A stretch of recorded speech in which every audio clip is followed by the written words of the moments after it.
and tools that allow us to generate sound waves in all sorts of unique ways.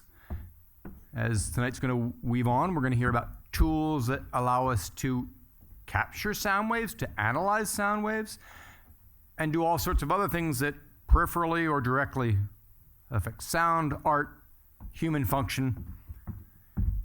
Tools that are obvious, like saws and hammers, and tools that are not so obvious, like electricity. One of the things I hope to convey and share with you is not only some of the elements of what makes electricity really a powerful tool for the modern age, but also special in that it enables us to do things without touching them, to make things move. If I wanted to move you out of the front row, I would have to come down and touch you. Don't worry, I'm not going to do that. But it's a mechanical type of force and effect, and so it requires contact. And one of the things that's been amazing for humans to do things far and above what ordinarily they can accomplish by themselves through mechanical influences is electrical or electricity influences, which can accomplish movement and things we'd like to do without contact, without touching it. So let's look at a little bit of why that is through understanding what electricity is, the touch-free tool. What is electricity? Well, first of all, it's the flow, movement of mobile electrons. So what are electrons? Well, electrons are little tiny particles, and we don't get to see them, but we just get to exploit them. They exist courtesy of atoms that make up everything, okay?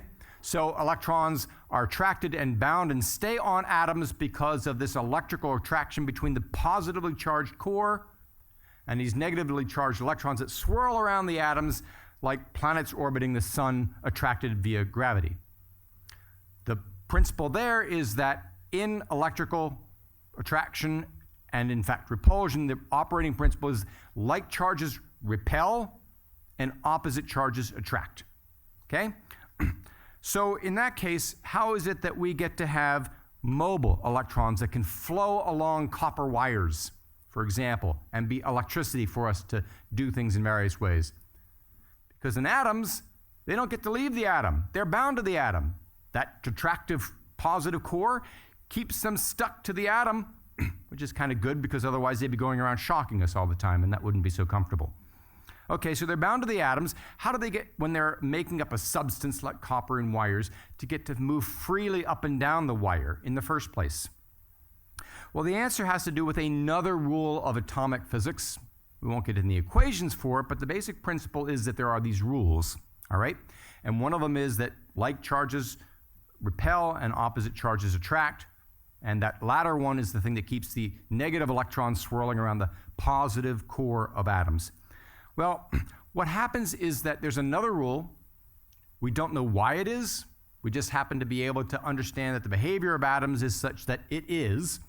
Our mathematics tells us that it works this way. And this extra rule is that atoms they're told to be happiest when the electrons around them, orbiting around them, group themselves into certain quantities of numbers in what we call shells. The most tightly bound electrons like to come into the closest orbits of the cores in groups of 2. And then the next thing is they're happiest when they have another shell of electron. They're happiest when it's filled with a group of 8. And then there's another shell. Well, in certain types of atoms, copper, silver, gold, these are sounding like the metals, the things that make up brass as alloys and so forth, are the metals. In these particular type of atoms, they end up counting enough electrons swirling around them to make them electrically neutral, and when they count up and fill the shells according to the rules they're supposed to be happiest with, they end up with one final electron left over. It occupies the outer shell. The rule is that they're supposed to be happiest when that outer shell is filled with 8 electrons. But all they've got is 1 electron to fill that outer shell, so they're not so happy. Yeah, they're happy about being electrically neutral, but not happiest in also satisfying the occupancy size of the outer shell. So what do? They've figured out, well, actually it seems like they've figured out to do something that we don't always figure out so well to do in modern society, which is to cooperate. They compromise, they aggregate, they share. Amazing, awesome idea. So that in this particular case of things like the copper atom, which is the cartoon I've shown up here, they'll group together in groups of 8. They want 8 electrons in this outer shell, but they each only have 1 electron, so they'll group together in groups of 8, and as long as they're grouped together and sharing that outermost electron, they all tend to feel like they all have 8 electrons in the outer shell, but without being electrically unbalanced in terms of charge. They don't have too much extra negative charge, but they're all sharing that outer electron, so they all feel like they've got 8 electrons at the same time, and then that keeps them stuck together as a community. And then these shared electrons, they don't have to be stuck with a particular house, a particular atom. They can run throughout the entire community of atoms, and so they can run up and down the copper wires. And that also keeps the copper atoms together, and therefore they make a solid substance rather than independent atoms floating around and making up a gas. That makes them happy, they hang out that way, and they don't search for conflict and being unhappy. We could have something to learn from nature. All right. Electrical engineering, then, is getting these mobile electrons in these substances in which they exist to go where you want, when you want, in the amount you want, to do what you want. Easy peasy. Takes many of our students 4 years in complex mathematics to do that, and now you've got it in a night, you can go out. Now you know what electrical engineering is. See me tomorrow, I'll get you your degree. Okay, how do we do this? Well, skipping all the mathematics and just talking conceptually, there's 3 basic principles. First of all, you've got these electrons in these copper wires that are free to flow, but now you want to flow them in controlled amounts in particular intentional ways. So the first thing you do is you've got to get them ready and eager to move. You've got to build a pressure for movement along that wire. Okay? The next thing you do is you need to harness that eagerness, okay, by switching and controlling them. And there's various things we do. We get certain stored amounts of electrons in particular quantities so that we can later harness that particular amount when we're ready to use it. And we also have gates that control them and say how much can flow when. Switches. And then once you've got that ability to both push them to want to move, control them through switches or stored amounts to do what you want, then the next thing is you get on and get them to do what you want, and you harness their influence on other charges. And the thing about these charges is that, the electrons swirling around the atoms, they don't have to touch or contact that inner core. They're attracted to it without ever touching to it. Electrons in excess can be repulsive to other electrons and get them to move without ever having to touch them. So this ability to influence other charges and things at a distance without contact is what makes electricity and electric influences special for human application. Let's first talk about how we get them to flow. How do we build up that eagerness to move along the copper wire? Again, nature has given us a gift, which we've discovered and exploit. We don't really know why it is. We just happen to know that it is, and we can mathematically describe it and predict it.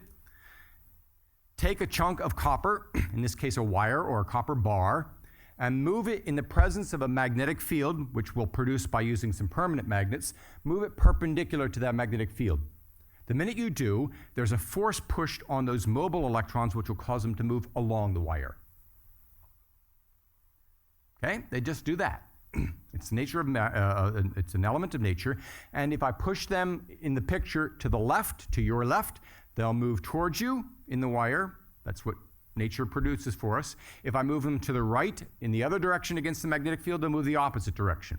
So now imagine that I take a bunch of wires and I wrap them down, and then on the other side down along a shaft. Okay, and so and then I make the shaft rotate.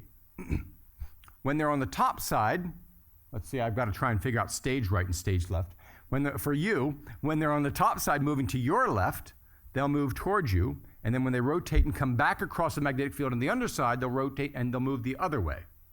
So I just take wires and move them first to your left, and then to your right, and to your left, and to your right, in circular motion against this magnetic field, and the electrons in a current will flow one way and then the other way. This is how we get this concept of alternating current, AC current. And this is what power generating stations do. And all they need is a mechanical force to get these wires moving perpendicular to these magnetic fields, and they'll move one way and the other way. And we can get them to do this mechanical motion through a variety of means. We can have wind blowing turbine blades, which rotate a shaft in the presence of magnets. We can have water flowing over a dam, which goes through a turbine blade, which causes a shaft to rotate, just like in the old grist mills, and then the wires will be on that shaft, and they'll again move in magnetic field, and then they'll produce the same effect. We can take nuclear power or cook oil and so forth and make steam out of water, and that'll move up through a turbine and get it to rotate, and again, we'll get a motion like that. And this is how electric generating stations push electrons along wires. We take those wires and then we move them from the generating station throughout the country to your house. And by the time they get to the end of that wire, there's this back pressure. They want to move and they want to get beyond that wire, except we've got the socket in your wall and the wires come to an end. And the electrons can't move beyond that end until you give them permission. We give them permission when we plug something else and attach it to that wire to give them another wire to flow along, or with a switch. Okay, so you plug them in, but there's a light switch. The light doesn't go on until you actually close the contact and let them flow. But there's an eagerness of them to flow. Okay, so once you close that switch, then they're ready to move along the wire because there's this back pressure already there.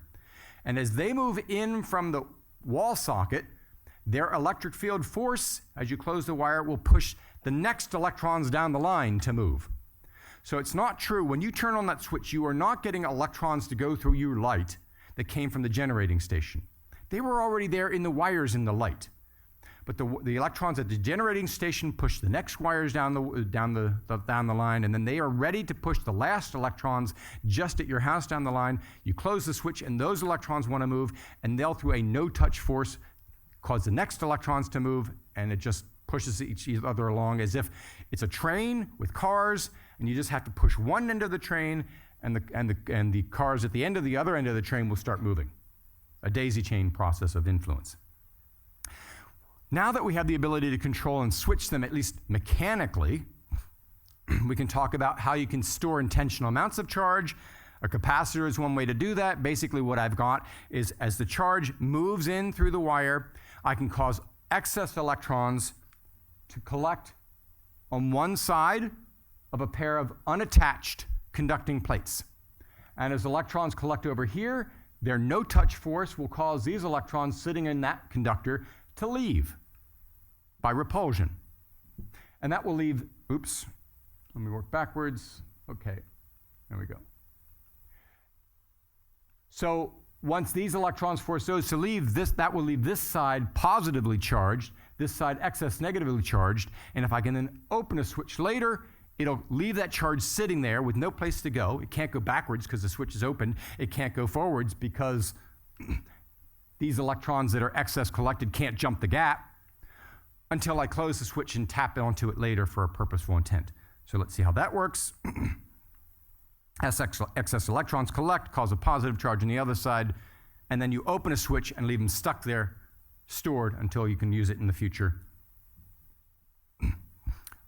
Another way, now that we understand that we can collect charge that's differential, a bunch of excess negative charge on one side and positive charge in the bottom due to a deficit of electrons in a capacitor, we'll now have a force, an electric field between the negative and positive charges, and we can use that electric force influence to do other switching that doesn't need to be mechanical, okay? So in this case, I can use various techniques to affect a semiconductor material, and I'm going to chemically dope it in a way that it doesn't allow flow of these electrons which want to go through the semiconductor. It won't allow that to happen for reasons we won't get into. I can just make it be that way through various chemical treatments.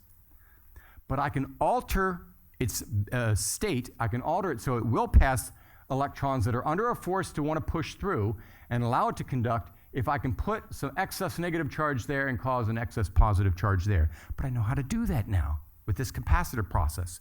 So I'm going to have the top circuit cause electrons to collect here on this side and push away electrons then there, cause an electric field in here, alter this thing, and then I have a new switch, which is purely electrical in nature. Okay? So I have electrons able to switch other electrons. That's the basis of the transistor. What's so special about transistor? Well, we'll see about that in a moment. But it's an electrical switch. It doesn't require any mechanical manipulation. Once we have the ability to, through electrical switches, mechanical switches, and forces pushing on electrons and copper wires, once we have the ability to both have a source of electron flow and the ability to control it, we can do things with it. Other aspects of exploiting its no-touch effect.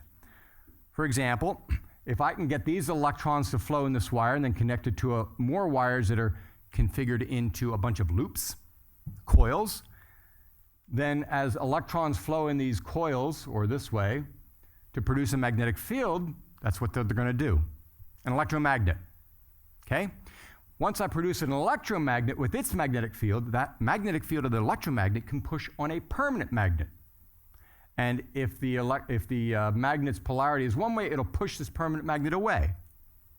Well, what's cool about that is I can attach that permanent magnet to a surface, a cardboard surface, okay, or diaphragm, and if I push this way, it's going to cause a sound wave to propagate away. If I pull it back by reversing the polarity of the magnetic field, it's going to pull in a rarefaction wave, and if I oscillate it, I'm going to get tones. Same as you heard coming out of the instruments, same as you're going to hear coming out of these speakers right now or later with musical tones. Doing that in various complex ways produces music, art, speech, projection, all sorts of things. Okay? So I can use the no-touch force of electrons moving as currents in wires producing magnetic fields to produce forces and influence on other magnets that they don't have to touch, but they can manipulate its motion. And motion then produces this beautiful thing called sound. So I open the gates, electric fields, the electron currents move, they produce a magnetic field, the sound and diaphragm pushes on making sound waves.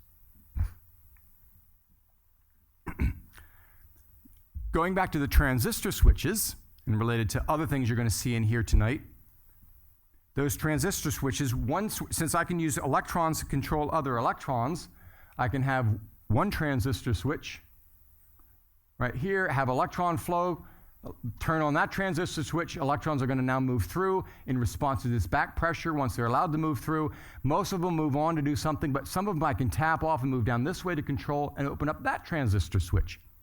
And I can control these complex arrays of transistor switches affecting other transistor switches. And that allows me to think about actually electronically doing something akin to a very complex Morse code system. What I'm talking about? Well, think about the flow of charge or the lack of flow of current through a transistor switch as being one of two possibilities. It's either flowing current through or it isn't. Think of another either-or set of symbols we learned some time ago called the Morse code. You either had dashes or you had dots. But if you think about it, they were able to construct the combinations of dashes and dots in various sequences to mean various longer things other than just two symbols: words, sentences, paragraphs, instructions. And if you have enough groupings of dashes and dots, you can create entire compositions. Okay? Now, those compositions with dashes and dots written on a page to fill up something like a novel, the novel might be filling this entire room instead of just a simple book, which we do with the alphabetic symbols that are more complex and numerous in content. But you could do it. And all you have to do is, if you can make them small enough as symbols, you can compact that massive room full of symbols into not just a book this size, but a book the size of your fingernail. In fact, more than a book the size of your fingernail, an entire library the size of your fingernail. If you can make the things in which the symbols exist, these transistors, small enough. And that's what I can do with electricity, because it doesn't take many electrons flowing through such a switch to say if it's on or off. Okay, so I can do it microscopically rather than macroscopically. But I can daisy chain them, so I can make the first one turn on, current passes through, then that comes down, I can tap into it, turn the second one on, current passes through, and then if I imagine complex arrangements of these things and make the transistors small enough, then I can get integrated circuit microprocessors. And I can get the brains behind computers, behind cell phones, frankly these days behind your car, behind your toaster oven, behind everything. In fact, what's amazing about that is that, I mean, it's more this synergy between chicken and egg. We want to do various things. We come up with the technology to enable to do this, and then it can do other things, and then we go on and we fill up the capacity of what it can do and push its limits, and eventually we get to modern microprocessors, and we end up having these particular sorts of amazing fun facts. In a given transistor, a fingernail-sized computer chip, which might exist in your cell phone or actually in the brains of this big laptop computer. It's not that big. Most of this functionality isn't about the transistor chip. It's about things to exploit what the transistor chip can do for you. There's more than 1 billion of these tiny little transistors in something the size of your fingernail now. Well, on the Earth, entomologists have been able to crudely estimate there's something on the order of 10 quintillion insects. What does that mean? Well, that's about 2 billion insects for every one of us on the Earth. Ew. It's kind of gross and disgusting, but that's how outnumbered we are. So, when Earth comes to the end, it's not our intelligence that's going to rule, it's the insects that are going to rule. As amazing as that is, with all the computer chips and microprocessors and so forth that we exploit in the world today, there are more transistors on the Earth now than there are insects. In one respect, anyways, we've been able to beat nature. I don't know if it's something to brag or boast about, but we've been more populous than nature's been able to be. Electricity.